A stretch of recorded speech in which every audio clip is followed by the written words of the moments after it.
once nearly kidnapped because they were trying to steal our car. Then I survived a bomb explosion when I was 20. Money in Colombia is a stigma, right? So for example, they say, hey, you are rich, you are doing something dodgy. I think where you grow up influences your money mindset. The materialism exists in Colombia.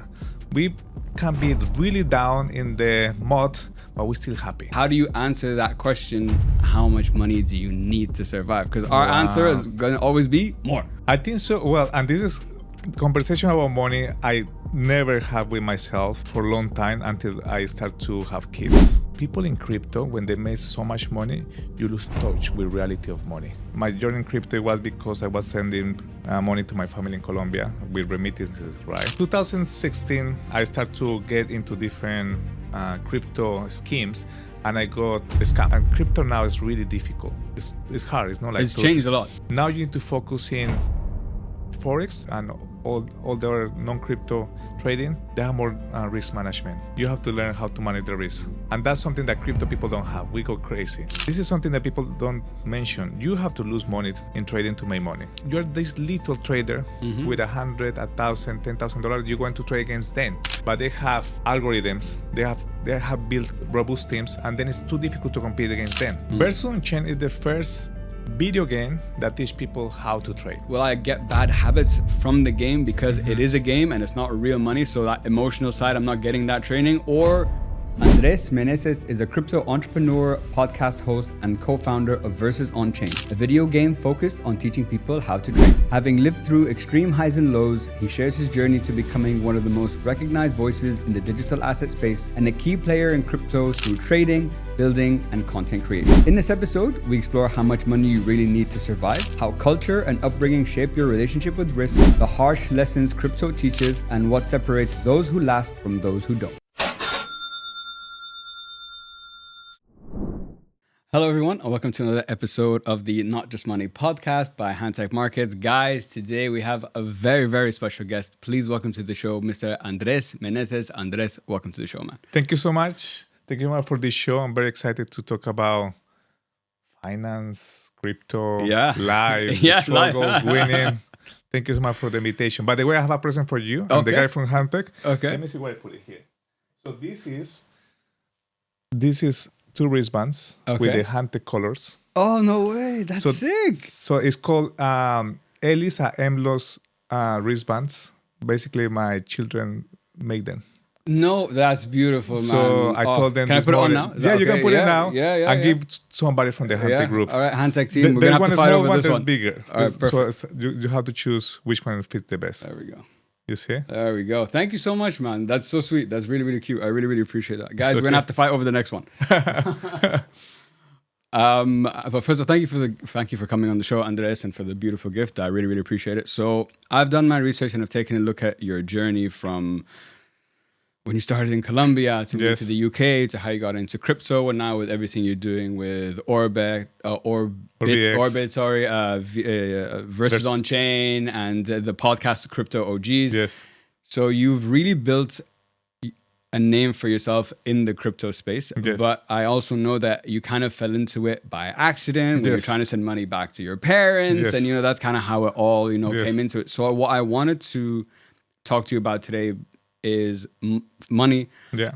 Not just about money, but I think where you grow up influences your money mindset, right? Yes. When you start. And then as you get older, you might start making more money. And it's when you start making more money that you start realizing the bad habits that you've learned, from growing up and stuff, and you have to relearn and readjust and compete and move forward.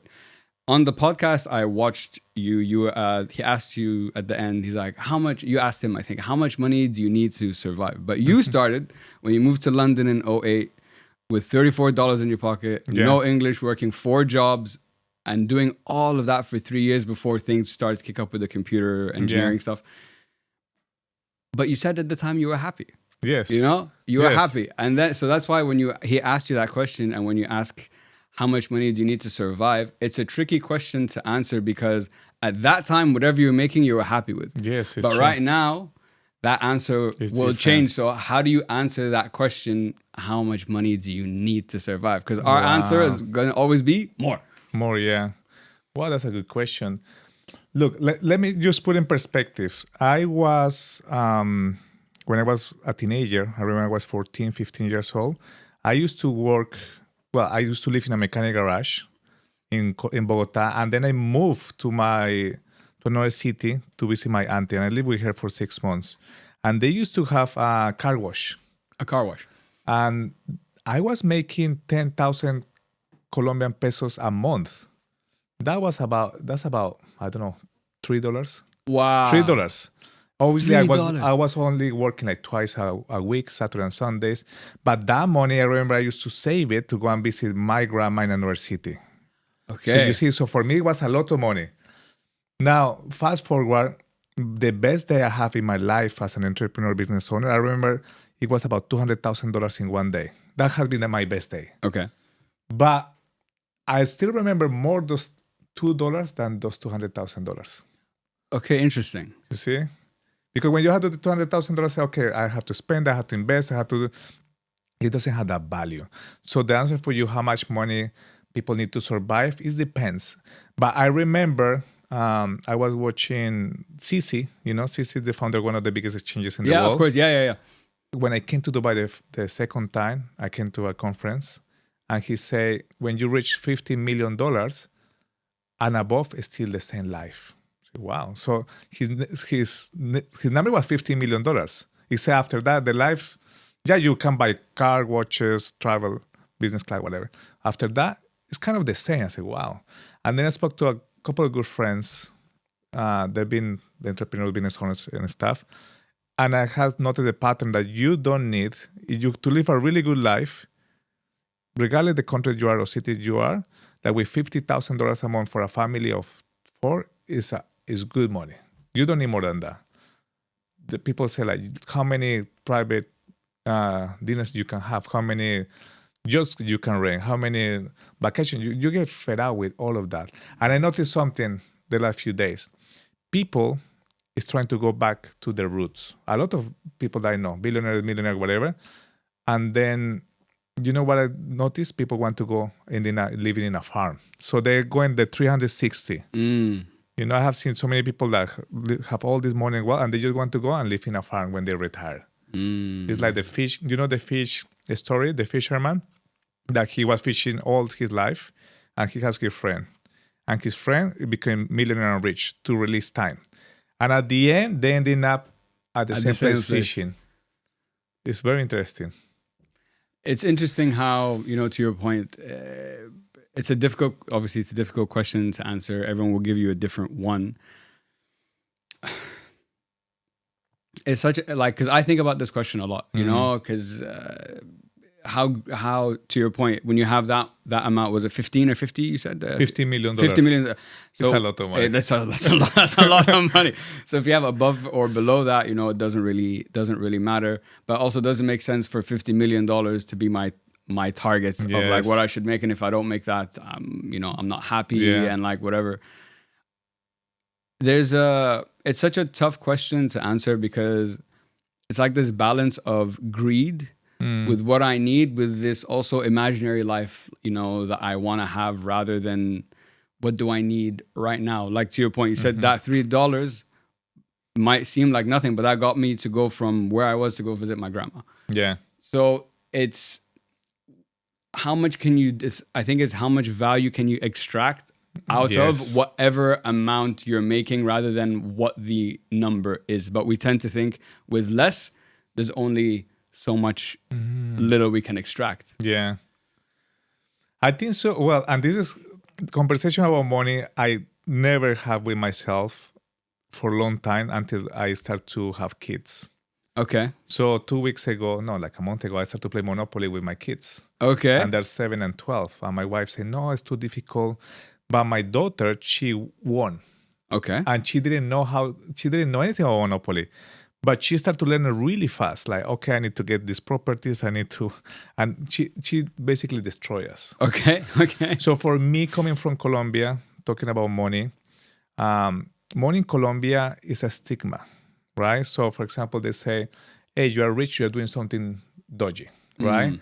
Or rich people are evil. So we have all this misconception in our brains when we were growing up. And then I fast forward, and I remember my grandma said, "You have to save money. Like you cannot just be rich. Like we're never going to be like that." So I have all of this in my DNA, right? And then when I start to travel the world, I moved to the UK. In the UK, the mentality is totally different. Of course. But UK has something, or they had something. Or they still have it. I don't know. They have a very good system. So in Colombia, we have rich and very poor, right? And the middle class is there, but you can see the big difference. In UK, it's like everybody's kind of the same. Okay. And they don't judge based on what you have, what you're wearing. And I love that from the UK. They don't judge you based on what you own, your clothes or your car, if know who you are or what you know, right? So then when I was in the UK, I learned from my experience there being a student. I was working 4 jobs, cleaning toilets, doing cappuccinos as a barista. And then I was making £400 a month, I remember. But I was making a little bit more in the UK than in Colombia as an engineer. But then I met my wife and their family, and they're very traditional with money. They save a lot. British people, they save a lot. They do everything manually. They do DIY, they fix everything. And it was totally different mentality. And then when I moved here, it was a totally different. Yeah, you came to it. So it's been different. In here, you pay for stuff for time, to buy time back. Yes. And I think so that's the big thing, what I was saying about the fisherman. You need just to buy time with the money. I think so.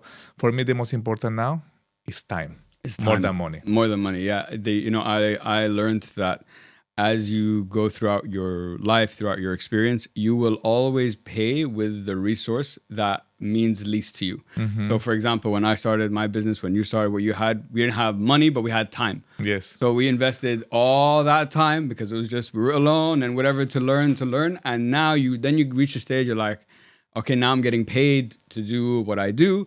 Now I want more time. So I'd rather pay the money if that will open up more time. So it's funny how those things balance out and adjust depending on where you are and what stage you are in your life. So yeah. Also, one thing that happened to me when I started to jump into the crypto world. So, and this is very, very interesting. People in crypto, when they make so much money, you lose touch with reality of money. Interesting. Okay. You lose touch because you see all these numbers on your wallet and your computer and your screen, but then you forget this real money sometimes. That journey, I never had, for example, $100,000 in cash in my hand. I never had it. But I think if I had it, I would treat it a different way if I have it when I'm tapping stuff to pay stuff on a wallet. Of course, 100%. So crypto people had that issue. Sometimes they lose respect for the value of money because it's kind of sometimes free money between brackets. But when it goes bad, it can go really bad. You know what? That's such an important point to bring up because a lot of people, myself and so many of the general public, I would say, that got into crypto, got in because we saw people like this who were trading and making money and driving the Lambos and whatever. So everyone's like, oh, if this person who doesn't, seems normal can do that, why can't I? But you do lose touch with it. To your point, if I was zero and tomorrow I'm a millionaire, I haven't learned how to invest, how to save, the right money habits, the right way, to think about money. So it can really warp what money, what the value of money is and how to treat it, to treat it correctly. But my question to those people is, how do I show you that you have to start looking at this differently? Because you'll be like, Khaled, I don't need to listen to you. I'm doing this. I've won. Why do I have to learn this? It's still working. Yeah. So actually that happened to me myself. Yeah. Then I seen how it happened to different people in my nearly 10 years into this space. So when I start my journey in crypto was because I was sending money to my family in Colombia with remittances, right? Like using different, I won't mention the name of the brands, but using different, let's say, transaction. Like you go to to like an an office, exchange or whatever. Yeah. and then they send money to your Yeah, country, yeah. and then they charge you 10 to 20%. I said, wow, that's a lot. Mm-mm. But I didn't have choice. And then I was looking, I went to the Bitcoin forum, and I just dive into this. The advantage I have is I studied telecommunication engineering. Yes. And I studied cybersecurity and cryptography and all of that stuff. And it got my attention because it say Bitcoin, the crypto scam. So it was the crypto that got my attention. I started to dig in and say, wow, this is amazing. But it wasn't because of the peer-to-peer transaction of Bitcoin as a value. Then I watched another video of a company called M-Pesa, a telecommunication company in Uganda or somewhere in Africa. And people were using it with SMS. You go and you top it up. You have to walk and you go, for example, to a 7-Eleven. You top it up. You top up your electricity. You top up. That happened 12 years ago, before crypto was famous. So people in Africa were doing this to top up their electricity bills because they didn't have banks. So they have an SMS. They have a SIM card. And there was associated the telephone number with their, with the light mechanism. So I remember that because when my grandma, she lived in the mountains in Colombia, there was no banks in her town. And she used to walk 2 to 3 hours to the next town. And sometimes you have a horse, it will be easier, but then with cars, it was much easier. But then they have something called Telegram. It was called, not the app, Telegram, that you go and pay, and then they top up your electricity. So that got my attention, not the Bitcoin, if not that way. How to... Like the utility of it. The utility, I said, wow, this is amazing. So I went to this philosophy part of Bitcoin, 6 months, learning about it, but I was scared, right? I didn't know what was this. And then I bought my first Bitcoin in 2016. April 1st, right? At $400. Yeah. And then that's it, I had it. And then from there, it has been a long journey. But yeah, the first part was philosophical. Then I understood people were making a lot of money. So I saw other people making a lot of money. And I said, I want to be like them. You know, they're rich, they're traveling the world. And then I become quite more wealthy and I was traveling the world. And then I lost my purpose again. So it was, after that, it wasn't about owning, if not about being or feeling better with myself. Yeah. And I'm so happy you brought up. First of all, I appreciate you telling us this story because sometimes people will watch podcasts like this and they'll see us talking and be like, they're successful, they've done it, whatever. But these are the stories that people need to hear. For example, you told me you made it all, lost it all, made it all, lost it. So like that happened a couple of times, I think. Yeah. So my question is coming back to how we started the conversation with money mindset. What was it after the third time? What was the mistake you were making across those three that after the third time you're like, that's it. This is the problem and I need to address and start managing my money and how I think about this differently. What was the lesson you took from that? I think so I was just chasing money. I was chasing money, but also I've been just building services, consultancy, providing value for other people. So then after I realized I need to build something that it can provide value for the people that I build it. So that's what we create Versus on Chain. Okay. So I say I need to build something because then most of the people that I've been admiring in my whole career as an entrepreneur, they all built something, right? My favorite books are the books that have autobiographies. For example, Shoot Dog is the memoir of the owner of Nike. Yeah, Phil Knight is his of course, name. yeah. So I like all those books, but they build something to provide service. So I think so as an entrepreneur, when you are not building anything, you're building for something else, you lose track. And you can make money, but you need to build a system that make people make money or have different ways to use your service or product or app or whatever in their benefit, not only on your benefit. Yeah, and I think that's the I'm happy you brought that up. That's the biggest mistake I see entrepreneurs make. I'm part of an entrepreneur community, a founder community here, so I have these conversations week in and week out. And everyone mentions that last part that you said, like, oh, I built this thing because it solved my problem. But then I'm like, yeah, and I'll take it to the market and I'll build a business. And then you take it to market and it's like, yeah, we don't care. You know what I'm saying? And that's the That's the biggest issue that especially first time entrepreneurs make is that I built this thing for me, it works, it's great. So I assume without doing my research and doing all that, that the market is going to accept it. But that's where, you realize, I could have spent that time doing probably, something else. But you still learn, you still learn, so it's okay, I think. One more thing about the question that you asked me, it's having to do with building something. And what I learned is when I moved to Dubai, Dubai is a PhD degree in business. Because you have see so many people learn, it's totally different than living in the UK. There was the people not very entrepreneurial there. In Colombia, but when you move here, so many backgrounds, so many people. You have seen people with so much money but time, or you have seen so many people with so much money but always hustling. Or you see the hustlers, they're not making much money but they're kind of happy. Yeah. Or you see the normal people working 9 to 5 and they're so happy. Like the lady that helped us at home, she's super happy and she's very proactive what she does. So what I learned also is you need to stop chasing smoke and mirrors, let's call it that, or stop chasing like shiny objects. Before I moved here, I got my golden visa 4 years ago. Congratulations. And I got to creating content. Yeah. So then I was looking at all these content creators of crypto specifically. They were living an amazing life, right? Cars, watches. And then I ended up meeting all of them. And some of them, they were like really empty inside. They accumulate so much wealth to crypto. They bought Ethereum at $1 and went to 4,000. So, but then they're still missing something. So that part is what I learned as well.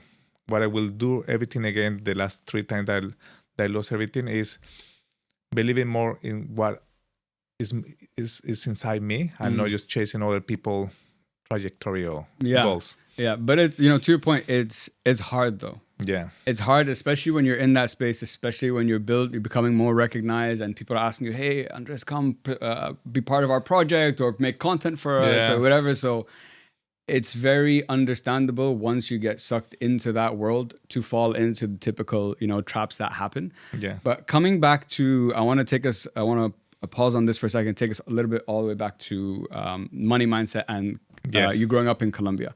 So you grew up in Colombia during the 90s, as I understood with the cartels and like with all that going on. But it was a tough environment, and I know you were in the army, I think. I went to the army as well. As well, and you're in a school, and sometimes people knock on the door and tell kids like, yeah, your parents gone. So like, yes, it's true. That happened. That's heavy. That's heavy, not easy. So I'm curious. It would make the fact that you became an entrepreneur. I look at it in 2 ways. Either it was, it could have gone 2 ways. Either I don't have much ahead of me right now, so I can't take this.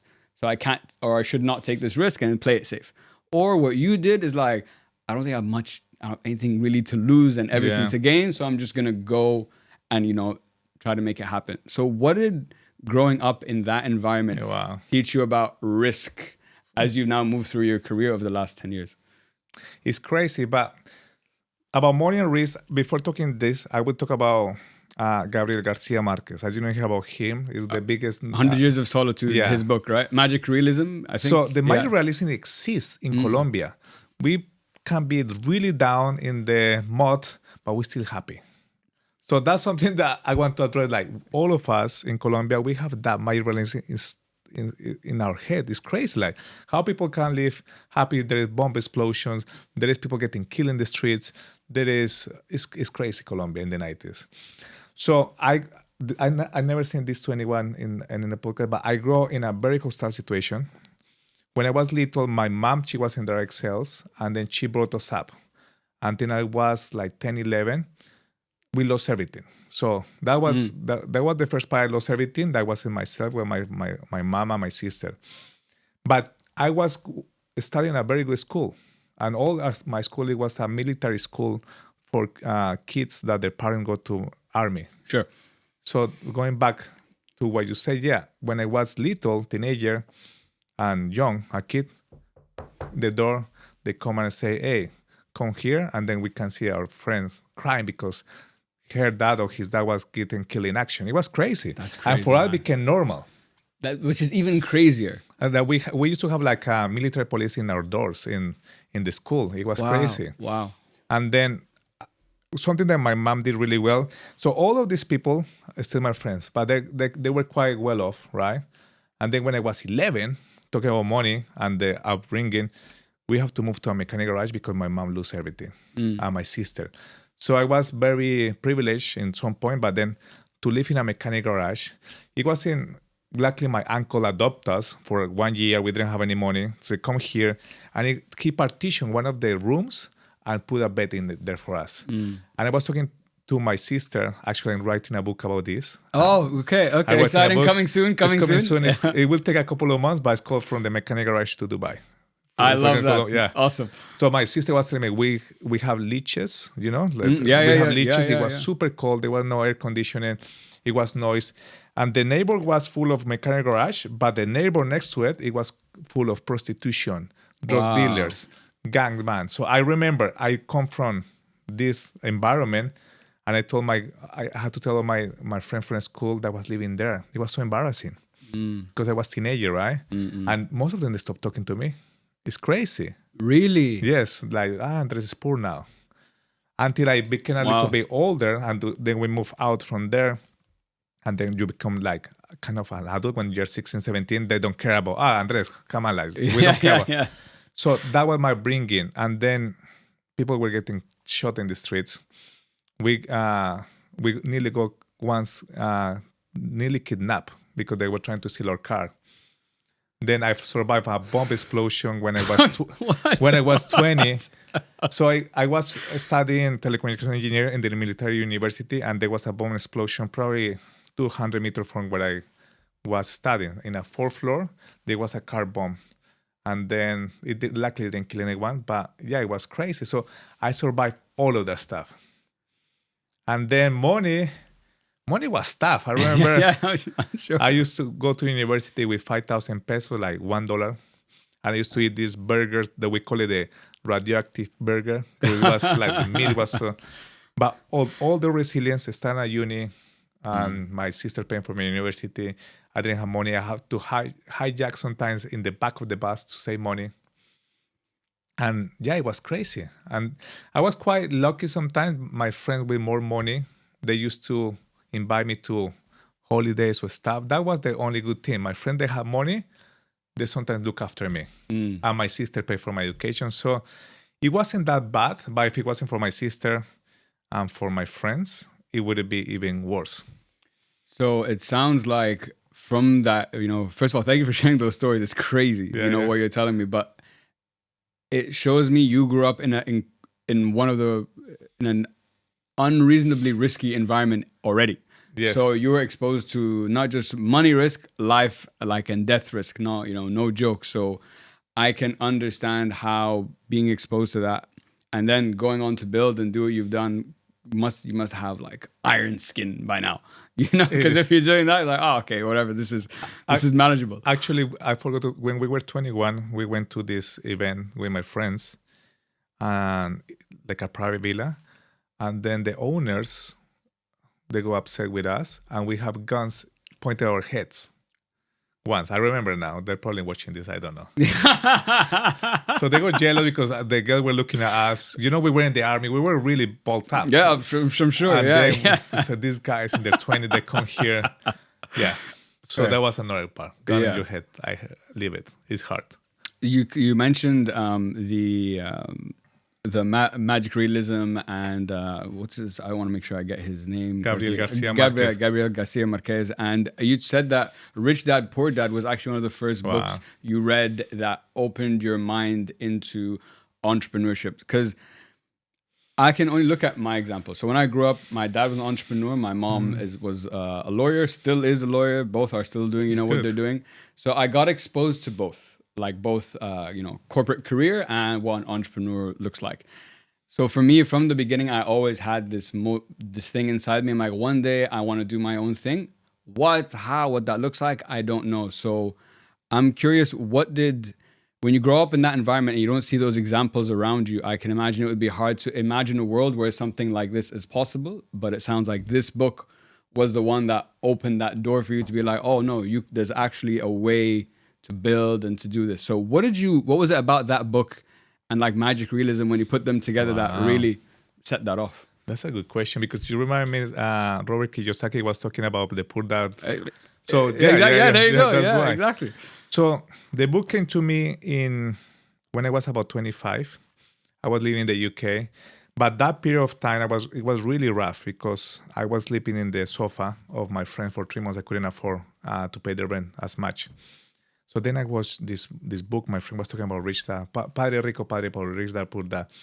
And I started to read it. And then everything that he was saying in the book, like my poor dad had the mindset of, you need to play safe. And then my rich dad was giving me the option to be bigger in life. So I think that's something that we have in the Magic Realism with Rich Dad and Poor Dad. Magic Realism, even you are happy, you don't have the ambition to go up in life, right?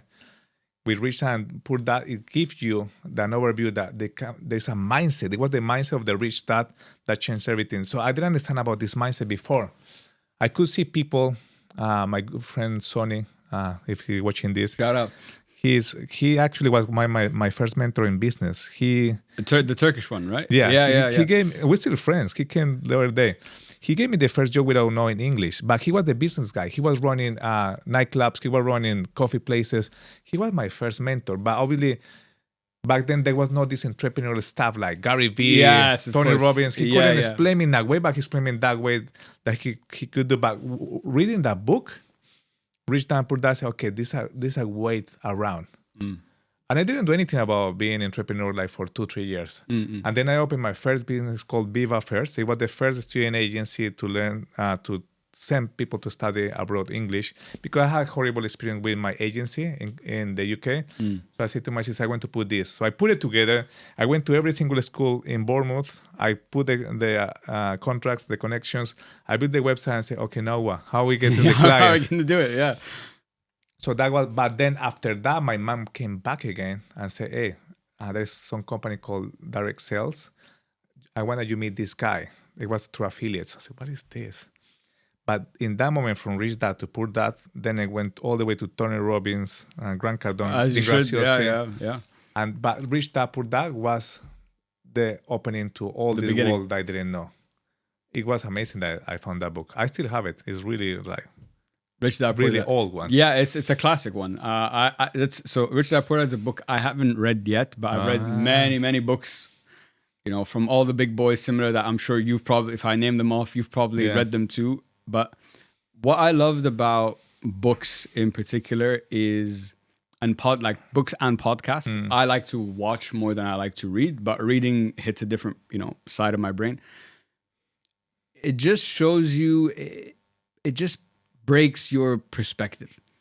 That's what I really love about books. And no matter what book I was reading, it always added a new context, a new layer, a new mindset to, how to do this, how to approach this, how to scale, how to build brands. Now, in your case, so you launched that first company with Viva First. It was going, from my understanding, very well. And then you handed it over to your sister to run. And it's still running, right? There you go. 13 years now. Wow, that's amazing. But then what's interesting is that's when 2016 is when crypto comes into the picture. And then what I found interesting with your crypto story was from 2016 to 2019, you did like everything. I did a lot. You did a lot in those 3 years. It was crazy. It was, and you left to take that customer service job, doing 50 to 200 tickets a day, answering questions. So the learning, when we were talking earlier about how entrepreneurs don't do their research, that was your research. That was your research for this space on top of your background in telecoms and so on. So how important was that learning in building yourself over those 3 years? Because then you learned about affiliate marketing and building a brand and becoming a KOL and so on. So how did that play into all of that? Wow. So 2016, I started to get into different crypto schemes, and I got a scam. Right? So back then, because we didn't know what was happening, remember OneCoin, the biggest scam in crypto story, like billion of dollars. I didn't get into that one, but Okay. I go into a similar one. So what happened back then, you were giving your Bitcoins to a platform and they promised you 50% annual returns. Like a yield kind of thing. Yeah. But back then there was no regulation about nothing. And this company were doing affiliates and all of that. And then they were like growing really fast and then they disappear. So I did that like for 8 months or 10 months and I lost money, right? But I learned about affiliates and all of that. And then one of my first mentors, Tomas, he invited me to his new company. And it was a company about trading bots. I said, what is it? Trading bots? And I have my normal job, 9 to 5. I was making quite decent money. And then he said to me, Con, I need that you come to Mexico. I said, what? I pay for everything. So I go. And he showed me this crazy idea, API keys with trading bots to connect with the exchanges. I didn't know what was an exchange. I only know about 3 wallets and I have my crypto. That's it. Yeah. And I said, what is this? We're going to connect the API keys. We're going to do trading for our clients. We cannot withdraw. We just do this trading bot. I said, wow. There was before only 10 pairs back then. There were not like all this pairs that we have. There was no USDT. That's crazy. It was crazy. So then I say, you know what? I'll do it. What I need to do. And then he called me and said, Andres, I'm going to give you 50% more of your salary. I'll pay you in crypto, but you need to come to Spain and work. Oh my gosh. I said to my wife, shall I do it? Let's do it. So I said, let's do it. And my first job in that company was customer service. So I was in my house, customer service, answering everybody, hey, my API not connecting. Why I'm losing crypto? Why I'm doing that? So I started to learn, blah, blah, blah. And I became really good. And then I was explaining the software, the trading bot, to everybody. Hey, that's how you do it. That's how you do it. That's how you do it. And then the owner said, Andres, you're really good. Come and start to travel with me. So we start to travel to every single country because it was through affiliates. So we explained the platform, people pay. It was, I think, so $2,000 for the license. And then we have 40,000 users. Wow. It was crazy. It was 1 year of my life. It was the most challenging, but the more rewarding as an entrepreneur. Also, I took the job because my mom was dying of cancer. And then I said, I need to find a way to make more money and to be flexible to work from anywhere. Yeah. So those 7 months, I went crazy. So I was in Kazakhstan, going to London, then going to Colombia to visit my mom. And then my mom died in July 2018. And then I went even more crazy into the business. And then that was the first time that I make so much money, like more than 6 figures in a month. It was a lot of money, but I wasn't happy, right? It was like so much money, but I couldn't spend it. My mom died. I finally could stay in those hotels and buy watches, buy ties, buy all of the stuff. And then I say, wow, now what am I going to do? So that experience helped me to build a community, to speak in public again, so understanding the concept of traveling the world, meeting new cultures. I think so I traveled to 50 different countries. Wow. And I started my Instagram account with 10,000, like with 1,000 followers, and it went to 10,000 followers because of that community. And then I also did it because I was taking pictures. My mom was on Instagram. It was quite interesting. And then boom, Bitcoin goes down, prices go down, altcoins go down, and the bot wasn't performing. And I was the general manager of the company. Everybody was starting to call me, this is not working. Of course, it was not working because people didn't understand that they have to hold the token until it bounces back. Yeah. But people were selling at a loss because people were too new. Yeah, they don't understand, sure. And then I can't talk this publicly now. Then we have the Security Action Commission investigating the people of that company because they thought we were holding the funds. Oh. But we were never custodials. Yeah. They were only API keys. We were just, and then it was like 1 year and I had so much. I burned out. We ended up winning the case because we didn't do anything wrong. But then that year, I started to see different patterns and I said, I live in this company and I started to invest in ICOs. And then I lost most of my money. In ICOs? In ICOs and playing it like more risky. Because I thought I made money because I'm the best, but it wasn't me. It was my community. It was the product that I was selling. It was the market conditions. So I lost everything just before COVID. Just before 2019, we moved to a new house. My baby girl was born back then. And then I didn't know what to do. And that was the second part of my story as an entrepreneur with social media. Exactly. Before we get onto the social media aspect, that year that you're talking about when you worked at that company and you were traveling to 50 countries and building a community and so on, what I've learned being a part of this community from the outside, not directly in it, I've gone to Paris Blockchain Week and I've attended I've attended some of the big conferences here. So what I've learned is the crypto world works in a very strange way. I look at it as very culty because it's the same group of people just traveling around the world to different events. Like, oh, Andres, I saw you in Dubai. Tomorrow, we'll be there tomorrow and we'll be there. So like, it seems to me that the way to build yourself in that space is you have to be at these events. You have to be front facing. You have to do that. That's true. But I think what you've done, from my experience and what I've researched, you're very good at networking. Yeah. But you, to your point, you've been in the crypto space. You have to also be careful. ICOs, you lost money. You can get scammed. I've been scammed. It can happen. So if someone is trying to become a KOL or build themselves in this space as a person, as a KOL, so to speak, what networking, how do you approach networking? Because it's the way you networked that allowed you to build a community that got you to where you are now. So there's something that you did in that space that must have been different to maybe what other people are doing, in my opinion. That's a good question. I never thought about this. And I actually help a lot of people in the industry as a networkers. So when I left, I'm going to jump like 1 year. So in 1 year in 2020, COVID, I jumped in the call and I was building my personal brand. Mm-hmm.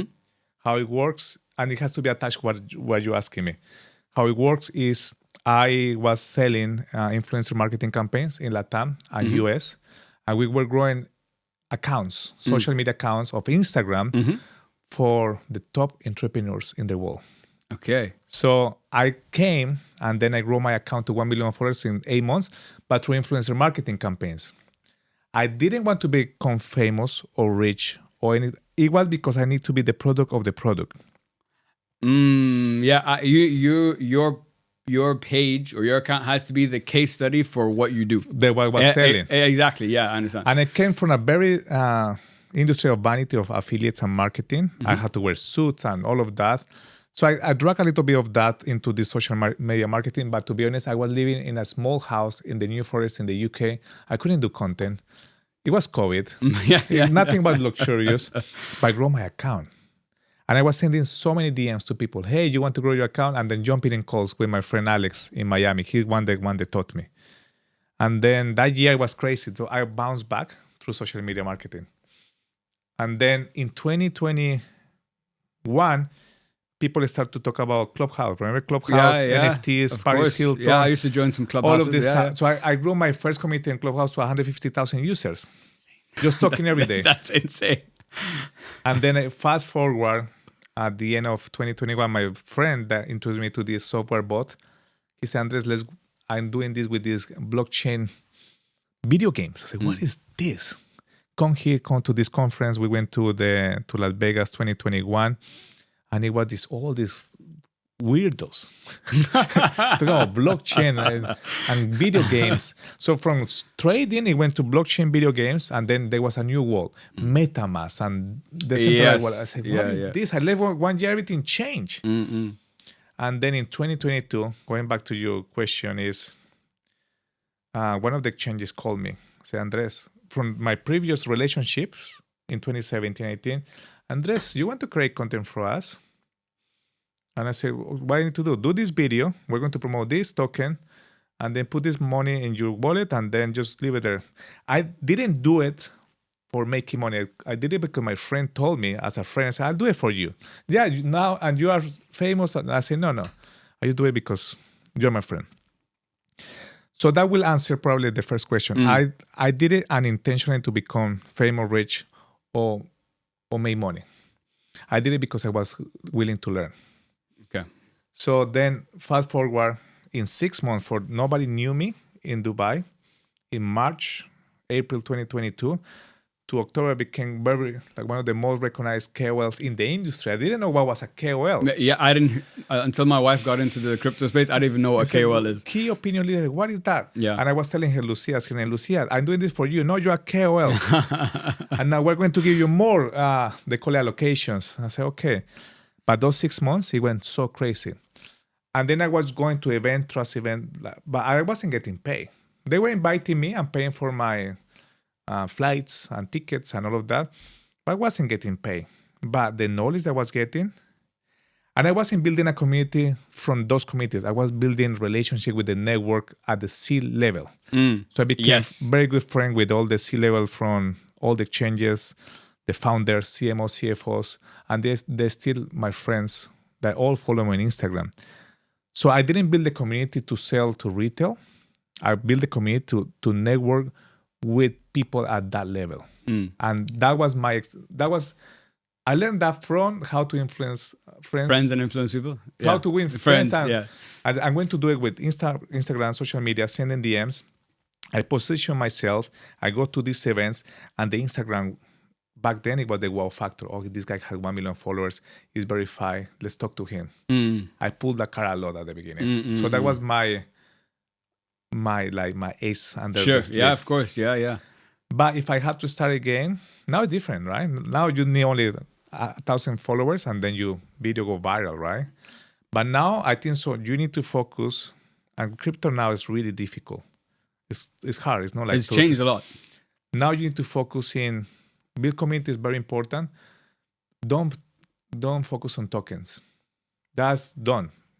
There are no tokens going to 100x, 200x. Focus on education and building something new, right? That's what I will tell people. Go to the events still.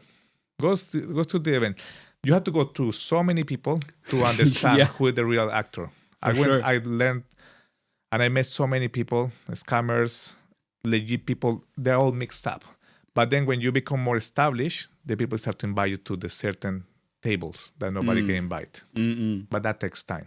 Yeah, it does take time. And to your point, like throughout that process, you probably had to learn about which projects to take on, which not, probably the due diligence you would do on anyone who would come to you with a request, because at the end of the day, you said you're the product of the product and you're building a community, but all roads lead back to Andrés. So your credibility is worth more than whatever, you're going to pay me and whatever, because long term, that brand will carry forward, right? And will carry through. You talked about the social media side, and it's, my condolences again to your mother. I know she was the one who told you, why don't you start, you're traveling all the time, why don't you start posting? And it's so funny how you fell into that space from that. So on the influencer marketing side, because this might be very useful for not just people in crypto, in any industry, everyone wants attention, everyone wants followers. I know at the time, from what I understood, is giveaways were quite popular. They were amazing. And that was what really grew. But I feel like, to your point, when you were saying crypto is different now, social media is also different now. It's too different to now. build a page now is completely different to what it was before. And all the big TikTok guys got known when the attention was undervalued. Yes. When TikTok was still new and it was all dances. Same thing with Instagram, same thing. So even podcasting now, when I started my podcast 6 years ago, when you started a couple of years ago, it's not what it is now, man. And to get a viewer now, a listener, a subscriber, it's so much, you have to do so much more. So for people now that are looking to get into the social media marketing space as a tool to amplify their brand, build whatever, what do you see now, given your experience, as the areas or the things to be focusing on instead? I think so. This is what happened right now with social media, especially with fintech, let's say, influencers. Companies are looking more to communities, to academies. Yes. So now you are actually in a better place. You don't have to have the 1 million followers account to make an impact. You just need 1,000 people in your community. With 1,000 people that are really passionate about your community, you can do it. And the good thing about Instagram, I just started my new Instagram in Spanish, by the way. I have 60 followers. But I got 30,000 views in 2 weeks in a brand new account. So you see now, it's not about that. I think so Gary Vee was talking about this. It's not about the power of attention. is the power of intention. I think he say like that. I don't know if it's Something along those lines, though. Yeah. So now you can have a small account and make so much impact and start to position yourself an authority. You have super users, 1,000 users that are very loyal to you, that are doing everything. Now it's easier, especially with the change of Instagram, the algorithm. I've seen sometimes video of people with 400 followers with 10 million views. Yeah, it's not related to your following anymore, right? Yeah. Now, something that I will suggest to people is use AI. I know AI, everybody's talking. Use AI in a way not to create content, if not to create system, a funnel, landing page. All of the boring stuff, I never pay attention so much. And that's the big differentiator, create a system. If you don't create it, then you have to create content all your life. Without system, it's not viable. Yeah. And to your point, if you're creating, I heard speaking to someone about this the other day, they're like, yeah, man, I'm creating content. I have so much following. But if all of that doesn't convert, what's the point? It's all supposed to convert to something, whether it's building your brand, new business, more views, it all has to come to something at the end of the day.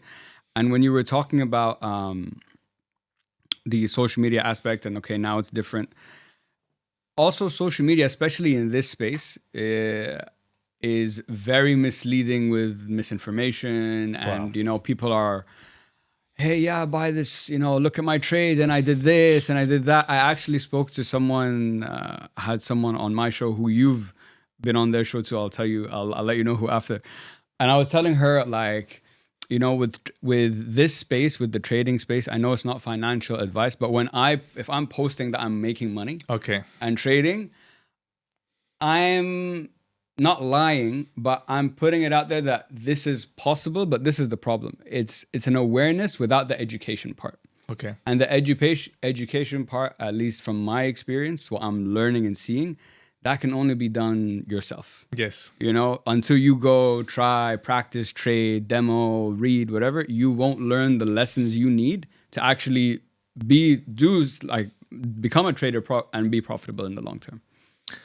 Let me tell you something that happened right now with the industry of crypto. There has been a massive cleanse of content creators, but also the content creators that have been creating content, they're more rational and more intentional about what they're posting.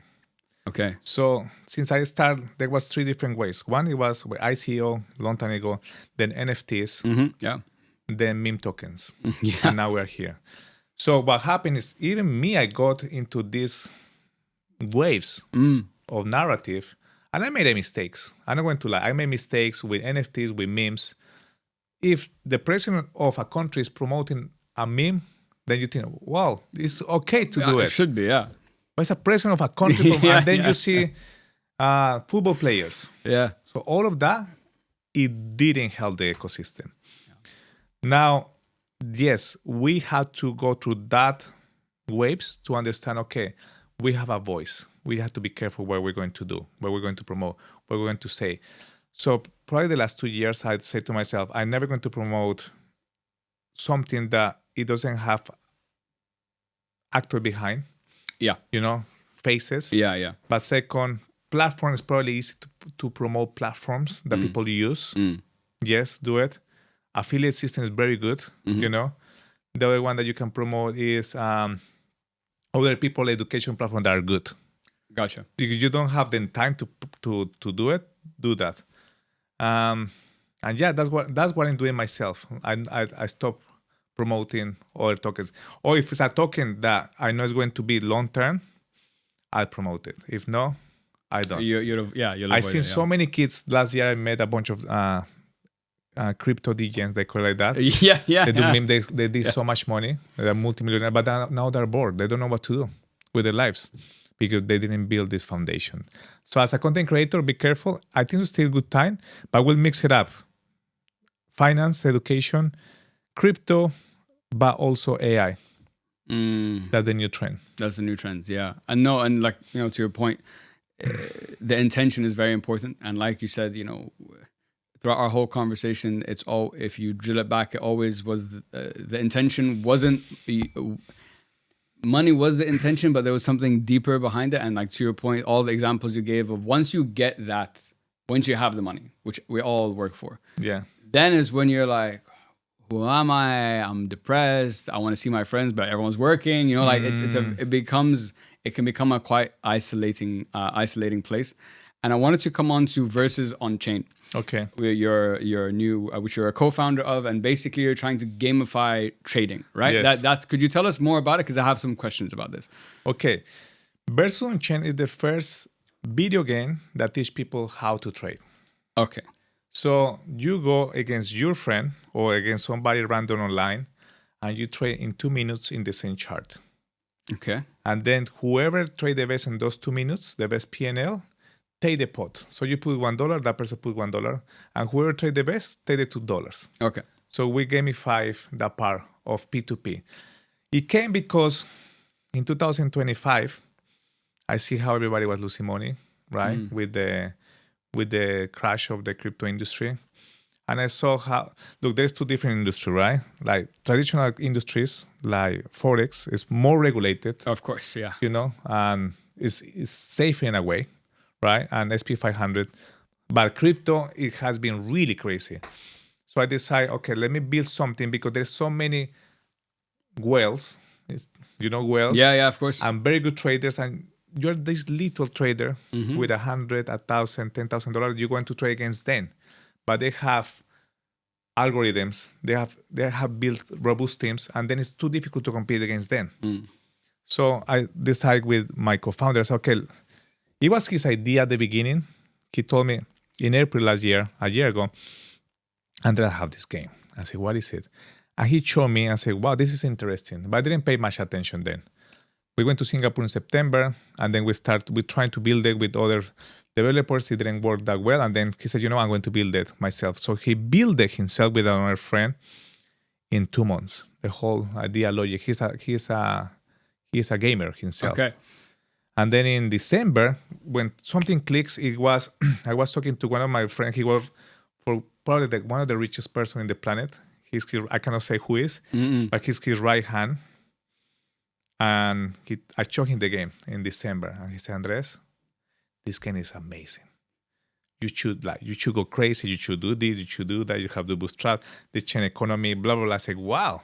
When he told me this, I said, okay, let's go. I've been the last 3 months. We launched it on beta mode, so you can play right now with no real money. Kind of a demo. Sure. But the intention with this game is to also solve a problem that happened with the industry of crypto in 2017, 18, 19, when a video game company came and they were using NFTs. And it was like one player against player, but throwing flames and throwing stuff. But it wasn't about trading. But they had a token. And the buy, it happened in Philippines and Colombia. People were leaving their jobs to play this game. And they were making $1,000, $2,000 a month. So somebody has to lose, somebody has to win, right? Of course, yes. But then what the narrative played back then, it was about 2.5 million of users back then. 2.5 million is a lot of users. That's a lot of users, wow. And then the token but it was attached to a token. And when the high went down, the token went down. And it's still going around that company, but it's not what we build. We build this platform. We're not intentional to just based on a token. It's based on people how to learn how to trade. And then we have a trading school inside, but it's not the typical trading school. It's like a more arcade. So I'm out gaming myself, and I want to do this like kind of Mario Bros. Nostalgia. Yeah. So we create the game. Yeah. And then we have 2,000 users. Okay. And this is something that happened that was insane. In February, I invite 2 of my friends that are traders. And I say, hey, play the game. And I was a bit shy, scared about a professional trader play this game. Yeah. It'd be interesting to get their feedback. So my friend came, Santiago, he's from Argentina. He came the first day and he destroyed me in the game. The game, you can have power-ups. You can freeze the screen. You can freeze the market. You can swap the order with your rival. I was trying to play and beat him, right? And he came and he destroyed me because he's a trader. He knows how to read the patterns and stuff. I said, wow. And then my other friend started to play with another friend, but he managed to beat him just with power-ups. So I said, well, okay, there is something happening here. And then my other friend trader, jumped and he played 50 times the first day. And that's when it clicked. My friends, they were traders. They were using the game to relax their brain before going to the real charts. So this game is helping people to find this common part that Gen Z's had right now. Gen Z, they don't want to learn. They don't want to trade. It's too boring. They like to play video games. You have Fortnite, Roblox. My kids play this every single day. They're very good. They're really fast with their mouse. But it's like the community spirit. That's what we build versus on chain. So we have video gaming with trading combined. Yeah. So that as a concept sounds so interesting to me. I met someone not long ago who had something kind of a similar idea, but what they do is they do live like esports tournaments with this. So like you go to an arena and it's all about trading. So it's very interesting how gaming is coming into the trading space, but I think at the same time it makes a lot of sense. I see so many synergies, between the two. I think gamifying trading is an excellent idea to get more people, number one, interested in trading, but also from the sounds of it, the way you guys are doing it is like learning how to trade, learning all these things. From my personal experience, what I've learned, and I'm not a trader, guys, I'm learning how to trade, made $0 so far, but I trade every day. I have a demo account and so on. What I'm learning is, because I see the benefits of the game, but I'm just comparing it to my own experience. Will the question I think about, will the game stop me? Will I get bad habits from the game because it is a game and it's not real money? So that emotional side, I'm not getting that training, or is gamifying it a good idea? I don't know. It's a good question. Because I see both. I see the merit here, but I also have some questions. It's a lovely question. So before talking about that, I'm going back a little bit about esports. Yeah. So the main reason why we build the game, because trading competitions are so boring. You don't want to go and watch two dudes for 1 hour in front of a chart. So our intention is also with the game, you start on your phone, you can even play in a Tesla, you can play anywhere. And then the better that you get, you start to get rank up. They're going to be ranks.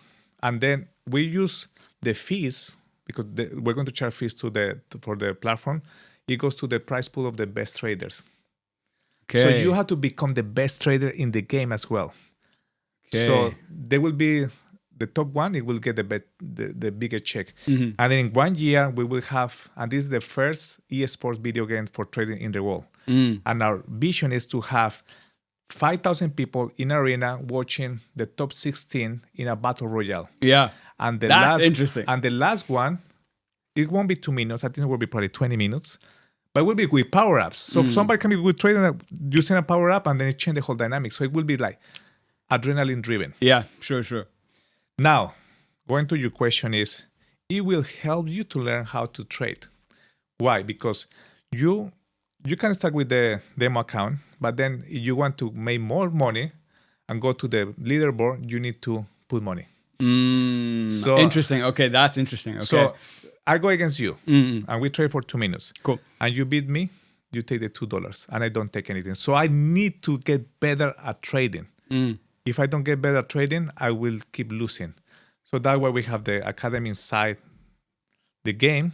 And then... Very nice. But before getting to the real arena, the real money, you need to finish the school.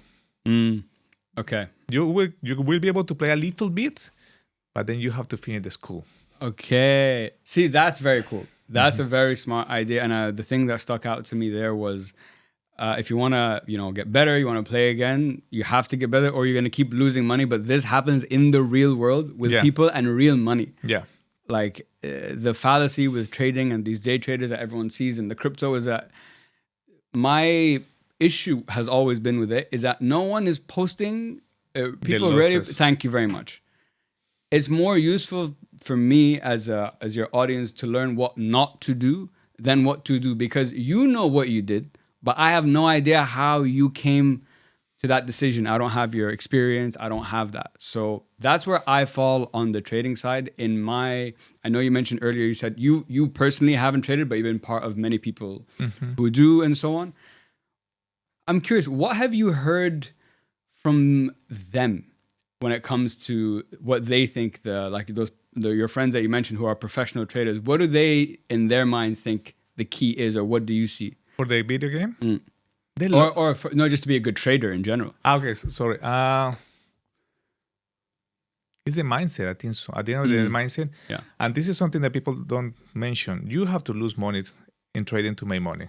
You're going to lose. You're it's going guaranteed. To lose. It's just the balance of it, right? And the risk. You have to lose. And everybody, all my best traders, all my best friends are traders that have lost so much money in their lives. You have to be willing to lose to become a good trader. And that's something people don't grab the idea. And yet there's some people that are very extraordinary and they're always winning all the time. But this is a numbers game, right? You have to lose 10 times and then maybe the 11 you will win. Like in entrepreneurial life. You have to go to so many business to win in one time. True. So they're always like that. And also in Forex and all the non-crypto trading, they have more risk management. You have to learn how to manage the risk. And that's something that crypto people don't have. We go crazy. We lose. But that changed, actually. That changed the last year. It changed. People is more cautious about trading in crypto. Actually, it's better to trade now in Forex, with gold, silver. Yeah. It's, that's doing up and downs and stuff. Yeah, it's more volatile. Yeah. It's become more volatile now with the oil price. Of course, there's no financial advice. Yeah. But right now, learning how to trade commodity is actually we're in a good time to learn how to trade that. Because this is where it's going to have the biggest fluctuations, so you're going to learn the most lessons. Yeah. Right? Crypto is like this now. It's not moving much. Yeah, it's been stagnant for after that big drop a couple months ago. It's been pretty there. It hasn't even gone back up anywhere near to, where it was. Again, this is not financial advice. We're just talking about what's happening in the market. Need to be clear on this. Andres, I wanted to round off our conversation today with this question. You said that on that podcast I watched, you mentioned you can't be successful, by yourself. You cannot. Okay. But that, I don't know if I agree with that. Okay. I understand what you're saying, though. Yes. I think from what I take from that is there's a cap to how successful you can be alone without bringing on other people. But that doesn't mean you can't be successful. It just comes back to what's that definition look like for you. So if I wanted to ask you to round up for today, what's your definition of success? What would you say? I was watching the other day a program about this. Or it was one of your interviews. I have a deja vu in my head. Okay, now, probably the interview that you watched was a couple of months ago. But now with everything that's changing, AI changed everything. You see this first guy that sold his company for 1.6 billion, only one person. No, I didn't see that actually. It's crazy. Definition of success for me, for Andrés Meneses in 2026, is more time with my kids. Time with your kids, yeah. That will be the definition now. I'm trying to teach them now that are homeschooling with all the situation. So it's just time for me. It's not about money anymore. It's about empower people. Yeah. It's about making people feel happy about what they're doing. It's about providing opportunities to people. Success, it can be, look, I was telling you, I never wear a suit in a podcast. I was like, I'm going to do it today. Why not? I walked in, I'm like, this guy's dressed up as hell. I love it. Normally, this is the vibe. Yeah. I have done everything. I have done hundreds of thousands of dollars. I have traveled the world. I have been in red carpets. I've been in the Formula One. I've been staying in the best suites in the world, 7-star hotels. I met with celebrities, billionaires. I've done so much stuff that I can't imagine when I was a little kid. And I feel successful in that part in my life, in that moment. But it lasts just a little bit. I go back home after being with one of the founders of the UAE, of their families. And I go back to my house and my family treat me like I'm the same Andres. I've been in the Grammys and then go back home and my kids just see their dad. Yeah. For me, the definition of success is making my kids proud, regardless if I have money or not. Well, man, look, that's a beautiful definition. It's something I've heard over the years of doing the podcast many times. When I ask that kind of question, people always bring it back to family. And even I remember you said, although growing up was difficult, the happiest times are when you're with your family. Yeah. And I think that still clearly, for you and for many others, still carries through to today. Andres, my man, I wanted to say thank you so much for joining us on the Not Just Money podcast. This was such an interesting conversation for me. I really learned so much about you, not only from the entrepreneurship side, resilience. You've added just a lot more deeper context, not only to the money conversation, to the happiness conversation, to the social media conversation, that anyone, whether you're in this space or not, or looking to get into this space, there's so much they can take from this. So I just wanted to say congratulations, first of all, and thank you so much. It's been an absolute pleasure. Thank you so much. And muchas gracias. De nada. Thank you so much. I'll see you around. Yeah, we will. Andres, my man, thank you so much. It was an absolute pleasure. Guys, to everyone listening, thank you so much, and we'll catch you on the next episode. Take care. Thank you guys for joining us on another episode of the Not Just Money podcast. If you haven't already, I'd like to invite you to subscribe to our YouTube channel and follow us on socials to continue watching the industry leader talk about the mindset, tools, strategies, and share the money truths that no one teaches you. And remember, guys, when it comes to money, it's not about flex. It's about freedom.